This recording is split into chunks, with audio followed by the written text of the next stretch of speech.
Es un gusto para mí volver a conversar con Claudio Suárez Cruzat. Ya habíamos conversado con él con sus libros de cuentos, muy recomendables, En el óvalo de luz y El fugitivo de la ruta Selman. Ya lo habíamos hablado en las otras entrevistas para que las puedan revisar. Y ahora vamos a conversar de su primera novela. Ya voy ahí en la mitad. Estoy muy metida en la novela, está muy buena. El kimono de seda. ¿Cómo estás, Claudio? Muy bien, muchas gracias Marcela por la invitación. Bueno, y partamos como nada. Bueno, tú nos habías contado en la entrevista anterior que estabas escribiendo esta novela sobre el edadismo, digamos, pero Ujú. estaba ahí, no nos contaste más detalles. Cuéntanos un poco cómo nace esta idea de hacer este libro.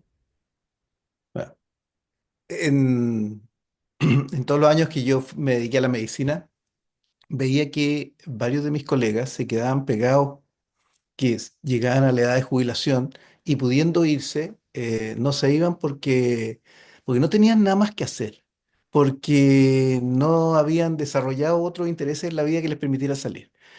Y era una preocupación constante mía. Cuando llegó el momento de que yo me acercara a la edad, de hecho yo dejé la medicina antes de tener la edad de jubilación, pero cuando me acerqué, yo ya tenía como, había estado buscando planes para escribir, para hacer otras cosas, para tener otros intereses distintos de esto de seguir haciendo lo mismo durante 100 años. Y entonces esa imagen de lo que les sucedía a ellos y de lo que yo quería hacer, es como el gatillo de esta novela, que habla un poco de la discriminación que sufren los viejos solo por ser viejos, por un lado, pero también habla un poco del deterioro que uno sufre cuando van avanzando los años y del cómo adaptarse y cómo cambiar. No, este no es un manual de autoayuda, es un poco distinto de eso esta novela. No pretende dar la solución, sino que pretende dejar los temas planteados. Y nosotros lo que vemos aquí es a un hombre mayor que se da cuenta que la sociedad, el trabajo, la esposa lo están dejando como un poco de lado y él busca una nueva opción. Entonces decide irse al sur y ponerse a escribir. Eso se parece un poco a mí, esa parte de la historia. Y ponerse a escribir. Y entonces empieza la historia a correr entre lo que le sucede a él y lo que él quisiera que le sucede, que es lo que escribe en la novela que él empieza a contar. Entonces empieza a superponer la novela que escribo yo y la novela que escribe el protagonista, que es una novela japonesa, en una sociedad en que los viejos son venerados, ¿cierto? Y entonces él, a todo lo que le va pasando al japonés es justo lo contrario de lo que le pasa a él y es lo que le encantaría que le sucediera. Entonces empiezan a confundir esta idea e intentando poner un toque como de equilibrio o de una voz imparcial, pongo una voz imparcial terriblemente cruda que es un chat de WhatsApp, que es el chat de WhatsApp de la señora. Odié a las amigas, las Baywatch, las odié. Si que si uno está del lado de él, la odia a ella. Si uno está del lado de ella, lo odia a él. Me cargaba lo que Espérate, escribían, los media novela. consejos. Sí, bueno, de eso se trata, de poner personajes así como tan violentos. Y ya te habrás encontrado con que su amigo que se va, efectivamente no se va, y entonces él convive con su amigo que ya no existe, pero siguen haciendo cosas juntos y es como el, su lado desinhibido empujándolo a hacer las cosas que no se ha atrevido a hacer en otros momentos.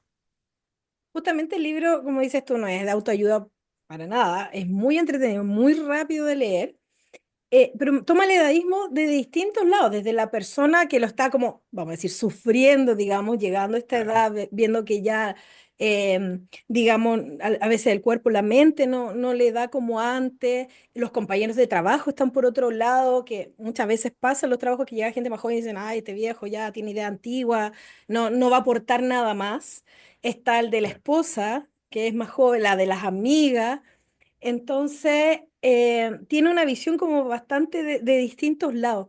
¿Cómo crees tú que se podría como superar, más allá del libro, digamos, como superar un poco este tema de discriminación, incluso propia, porque a veces como propia, Claro. como que uno mismo se pone parche, no, y a mí ya no me da para esto. ¿Cómo crees tú se Sí, sí. podría superar esto? No, yo creo que esto es esto que nos falta tanto, desarrollo humano. O sea, igual hemos logrado cosas. Esto es una sociedad que en desarrollo humano ha crecido notablemente. O sea, pasamos de creer que éramos todos iguales, o sea, de no creer que éramos todos iguales, a creer que sí éramos todos iguales. Uno, ¿cierto? Cuando terminamos con el racismo.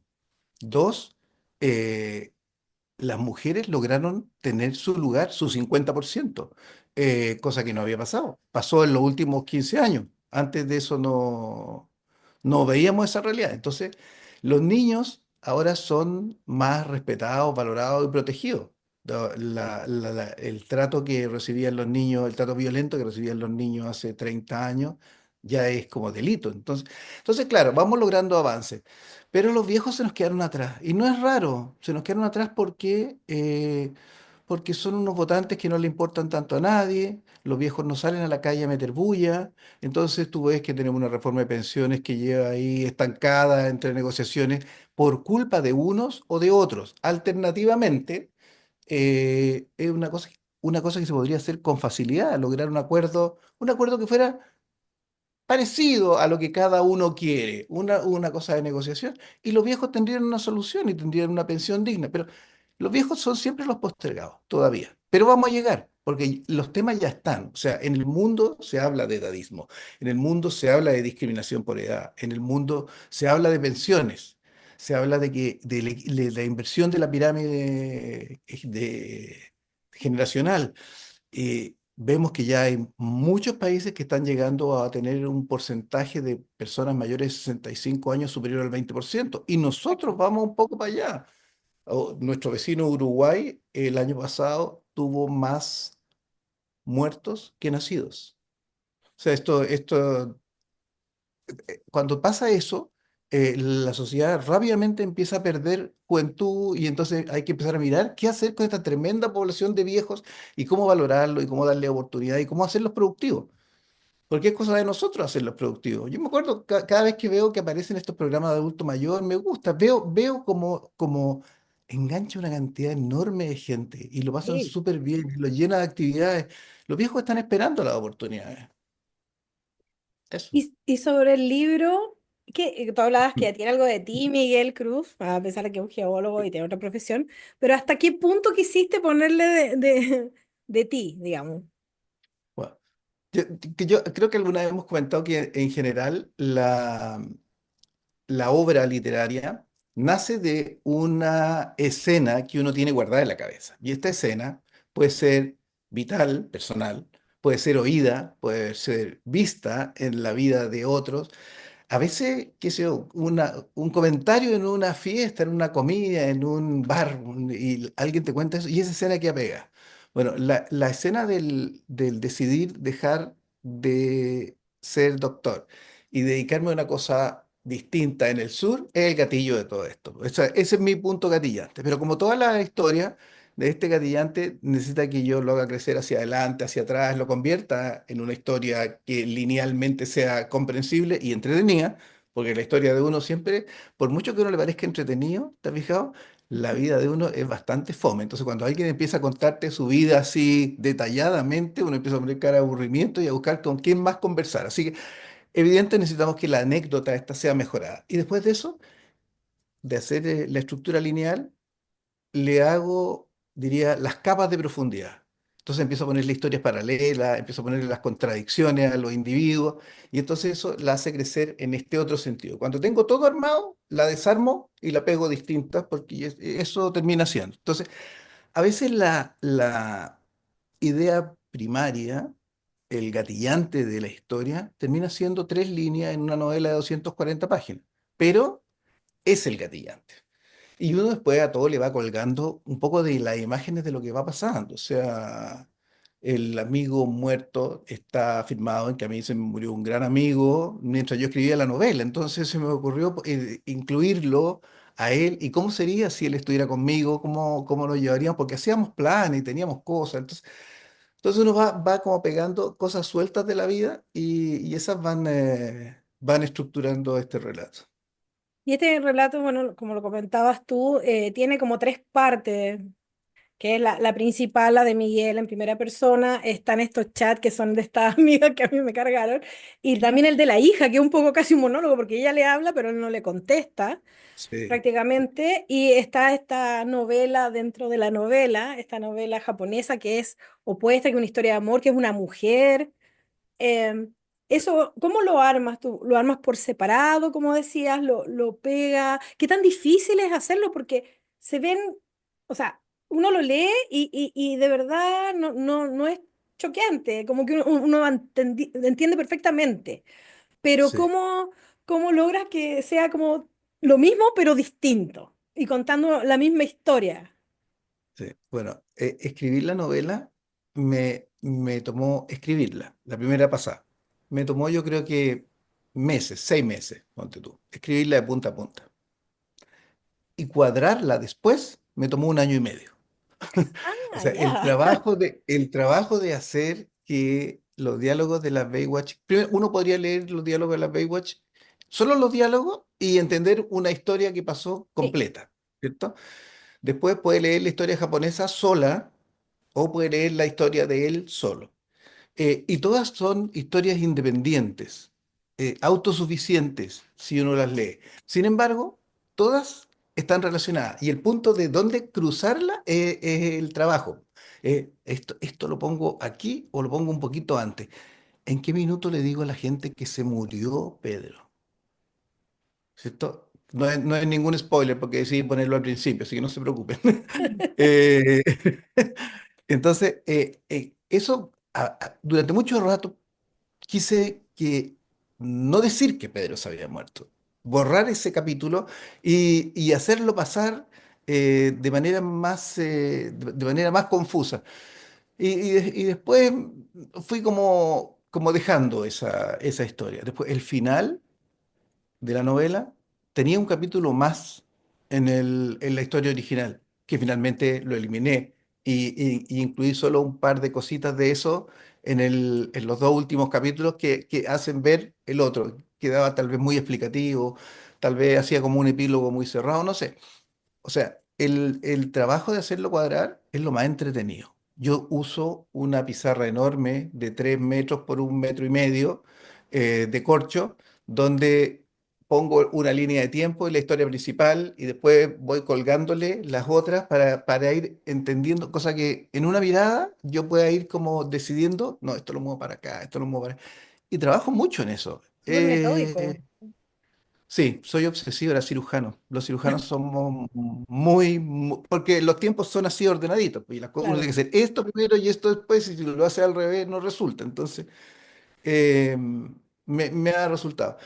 Y trabajo con ayuda, bueno, tengo dos personas que me hacen edición, que una que es Nicolás Cruz y después la editorial, que es la Mónica Tejos, que me opinan y me indican cosas y me sugieren cambios. Ahora, claro, el autor puede ser más o menos porfiado. Hay gente que dice, a mí no me cambian una coma. Y otros somos más flexibles, porque en realidad si la idea a uno le parece que pudiera mejorar, mejora. Eso también yo creo que viene de la cirugía, porque los cirujanos no operamos solos, operamos con uno o dos ayudantes, y los ayudantes hablan. Antes los ayudantes no hablaban, era como la mesa de los papás del siglo XVIII. Ya, los ayudantes, bueno,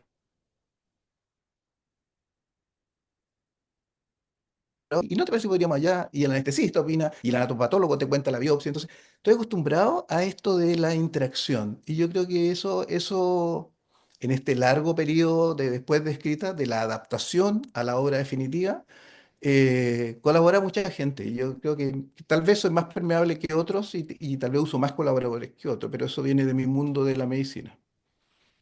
Otro tema que tiene el libro, que a mí me interesa mucho, es el tema como de atreverse a cambiar por uno mismo, que un poco lo que hiciste tú, que cuesta mucho, o sea, a la gente le cuesta salir de la zona de confort, a los que somos espectadores de ver a alguien quizás que cambia, siempre nos criticamos, se volvió loco, está viejo, está chochando, no sé, Sí, es como típico ese comentario, pero se sí, habla sí, mucho del tema del cambio, de cómo lo ve el resto y cómo afrontarlo. Es un tema a ti que te interesa, aparte que tú lo hiciste. sí. Este es un tema que me ha interesado a mí de siempre. O sea, creo que lo que define al ser humano inteligente o maduro, que puede que sea parecido, pero no son lo mismo, es la capacidad de cambiar, la capacidad de adaptarse. O sea, el ser humano, para bien o mal de la naturaleza, logró hacer la cúspide de la pirámide porque su evolución se lo permitió, porque fuimos capaces de irnos adaptando, un paso, otro paso, otro. Entonces creo que el hombre moderno, anclado en su zona de confort y consumista, es lo que le ha hecho mal al mundo. Creo que si nosotros lográramos dejar de lado el consumismo, que el edadismo es parte del consumismo, se consume juventud y se elimina vejez.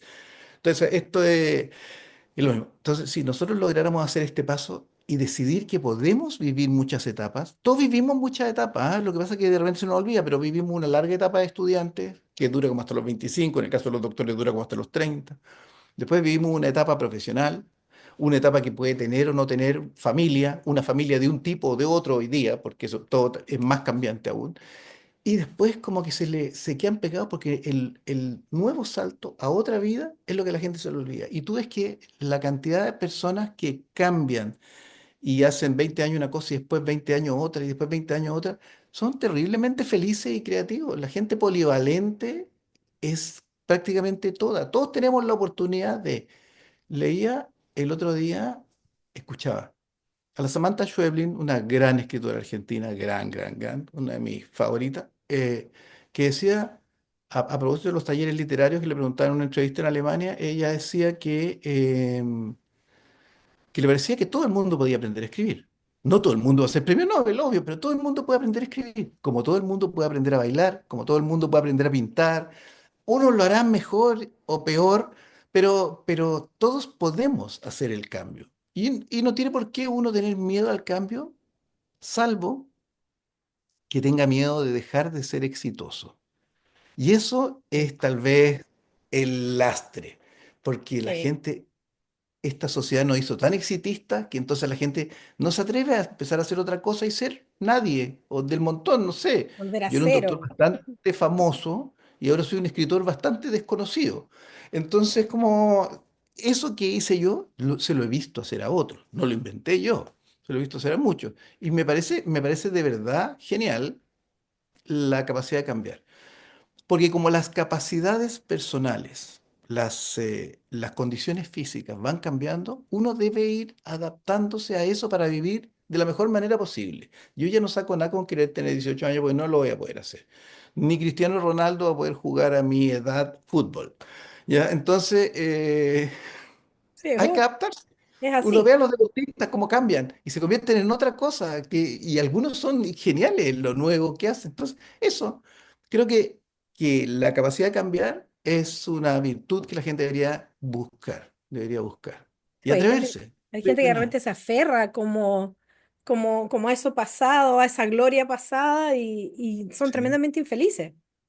Así es, porque están queriendo tener la posición que tuvieron antes en un mundo que ya no existe porque el mundo, lamentablemente o no, cambia muy rápido. Entonces, lo que tiene las virtudes del avance de la tecnología y las desgracias del consumismo, pero en este cambio uno tiene que poder adaptarse y creo que es más fácil adaptarse de lo que uno cree. La religión judeocristiana habla siempre de desprenderse.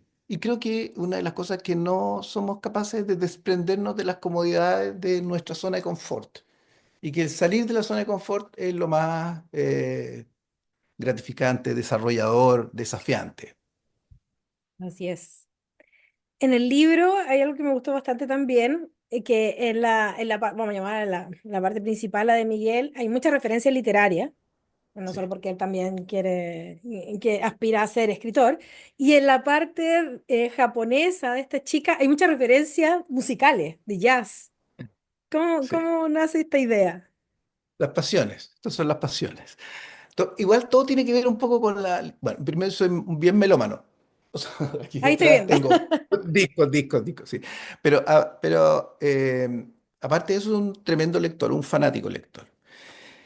Y en general, en este del mundo de las ideas, de las escenas que te decía, cuando uno va desarrollando una historia, uno dice, aquí esto, uy, esto me acuerda cuando fue a matar a Lolita en tal parte. Entonces, uno va como cruzando ideas y me gusta mucho incorporarlas. La metaliteratura es una de las cosas que me entretenía desde chico. La metaliteratura real y la falsa, como era la de Borges, que uno lee a Borges y no sabe si la metaliteratura que le está poniendo es de verdad o de mentira, no sabe si esa obra existe o no y hay que andarla buscando. Bueno, todo eso me producía fascinación, la intertextualidad, el relacionarlo con otra historia que agranda esta historia, que le da una profundidad distinta, que le enfoca de otro lado completamente distinta. Porque al fin los tópicos literarios son pocos, ¿cierto? Son los mismos 20 desde los griegos. Sin embargo, el cómo se cuenta la historia es lo que hace la diferencia. Entonces, poder cruzar la mirada distinta del otro con la mirada que tiene uno va enriqueciendo. Y una demostración de esto es la historia japonesa. Murakami habla mucho de música en su literatura. Y él le gusta mucho el jazz. Entonces, cuando escribí el cuento que gatilla la historia japonesa, que se llama El cruce de Shibuya, metí el jazz. Y por eso que desde ahí fue quedando colgado. Y la novela que viene, La Detective, es una lectora fanática y va a hablar mucho del libro y va a cruzar las imágenes que ella ve con imágenes que leyó en una novela policial o que leyó en otra parte, o etcétera. Entonces vamos a hacer ese enredo porque no, para mí, enriquece. A mí me gusta mucho cuando pasa eso, sí. Gracias. Por ahí alguna crítica me ha dicho que pongo demasiadas referencias literarias o que no tengo por qué citar textual y poner el asterisco abajo, que son más académicos. Estoy perdido, yo soy académico, soy doctor, profesor titular de una universidad, entonces uno está perdido, está envasado en lo que es. Y a mí me gustan las citas. Cuando leo algo, si sale la cita, puedo hacer un descubrimiento tremendo. A los 30 años, esto es solo un ejemplo, puede ser un poco latero, pero que para mí fue muy marcador. A los 30 años leí Salvo el Crepúsculo, un libro de cuentos de Julio Cortázar, ídolo para mí. Desde los 20 hasta los 100 años probablemente me va a durar este fanatismo. Y entonces él tiene una cosita chica, un epígrafe en el principio de Salvo el Crepúsculo que decía algo así como, y en este camino todo se acabó, salvo el crepúsculo. No era exactamente así, pero... Ujú. Y decía Basho. Yo, cuando leí Basho, fui a buscarlo porque dije, este es un autor italiano. Ah, así, nada que ver. Desde ahí descubrí los haiku. Y de los haiku descubrí la literatura japonesa. O sea, lo que uno puede enganchar en este Sí. cruce intertextual es brutal, brutal. A mí me pasa Así que mucho por que eso, cuando ponen en los libros de repente referencias musicales, yo quiero escuchar, si no la he escuchado, voy, uy, porque como siempre se relacionan como con algo, te cuentan más o menos qué es las sensaciones que le da la canción, yo por lo general siempre tiendo a ir a buscarla. Me gusta eso. claro, Como dices tú, te buscando esa expande el sensación. universo. Ah, Sí. buenísimo.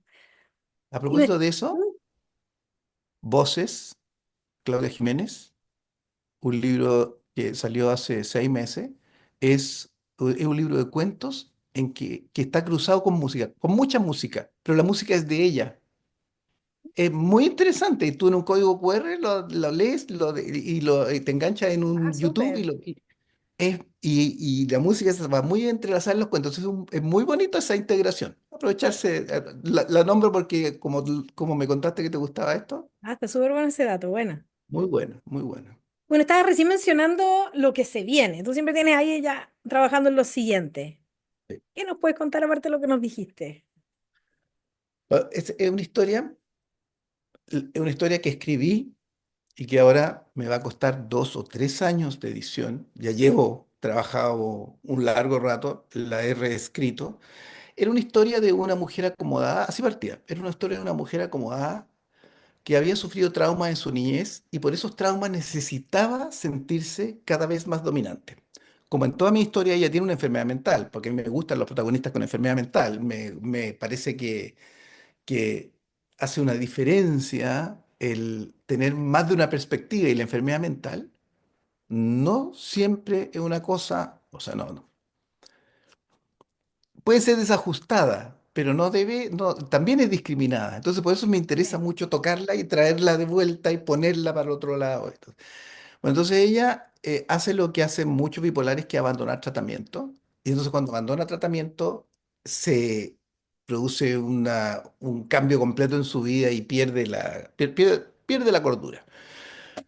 Y una detective empieza a seguir la pista de los crímenes en los que ella ha estado. Mm. Y esta detective es una detective que es una gran lectora, que es lesbiana, que se enamora de la asesina sin saber que es la asesina. Ah, súper interesante. Entonces, la historia, claro que era la historia del cambio de esta mujer, bla, bla, bla, bla, la enfermedad mental y todo.